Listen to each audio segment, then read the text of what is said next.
I'm Melissa Auf der Maur. Thank you for watching The Loft. Come in.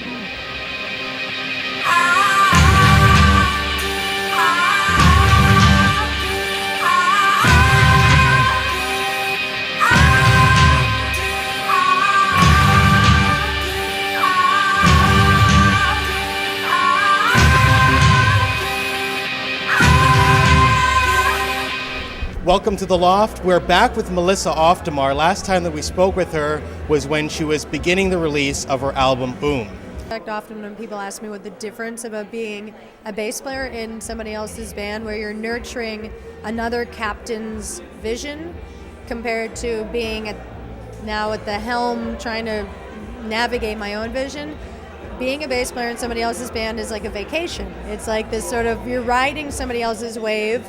And in one way, I was limited, but in another way, it's comfortable to be sort of in this particular role, right? And you can only go so far within that role, actually. And what happened was I sort of felt like I had maximized and become the best I could be within that. And that's when things started to really sort of shift. That's when I first went solo, when I decided to leave both those bands, was because I thought I have to keep moving because I think I've gotten to the place. And now there's these other things that are being unattended to. But I took it very seriously in terms of learning that role to, a peak. Okay, so before even making just music, before that part, I was making music, visual arts, performance arts from a 6-year-old on through 22. The moment I was invited to be part of this professional world of rock music, in a sense, I sacrificed this other multidisciplinary part of myself because I was given this once-in-a-lifetime opportunity. So it was a strange thing, which for 10 years, when I was making music with Hole, then the Pumpkins, and then my first solo record, it was this very strange sort of, I felt an obligation to stay within the amazing world I had been invited into, and 1 in a million people get to do it. And so I really, I took that sort of responsibility and sacrifice seriously.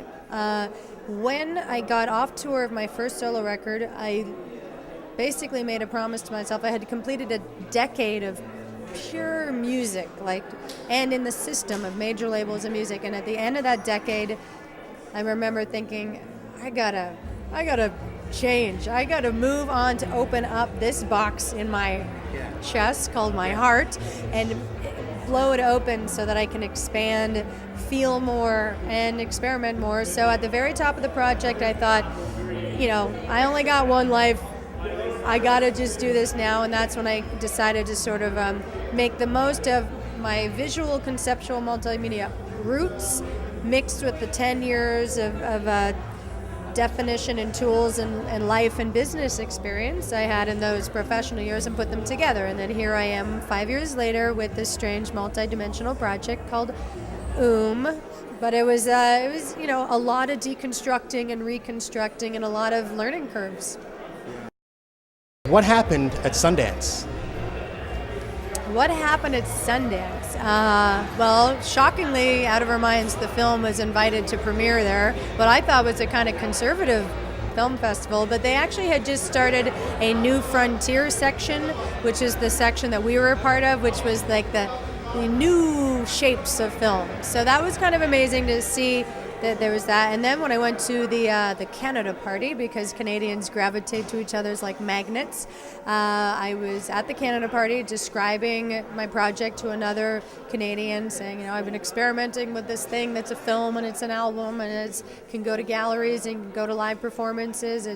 And that's when they said, have you met Phoebe Greenberg? Have you met Phi Montreal? And I said, no. And they brought me over to these women across the room, and I told them a bit about my project. They told me a bit about their film. They were there at Sundance with Next Floor, that has a lot of cool, it's a beautiful film, short film people should see.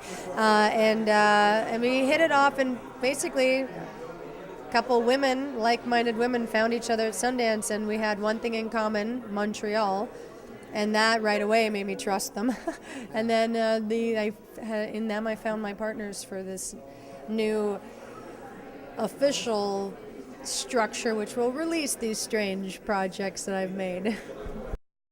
I think what I reason why the heart is the center of my project is what I love to imagine is that that's the actual flesh and blood that's pumping to the rhythm of that ancient force that is propelling all of us through this. So there's something in that heartbeat that we've heard before and we've heard for thousands of years, and it's the most familiar sound we will ever know.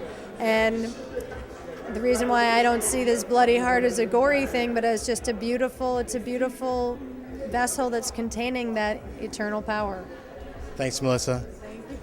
Well, so that's Melissa Auf der Maur today on The Loft. We'll catch you guys next time. I'm going to show you some of Melissa's work right now.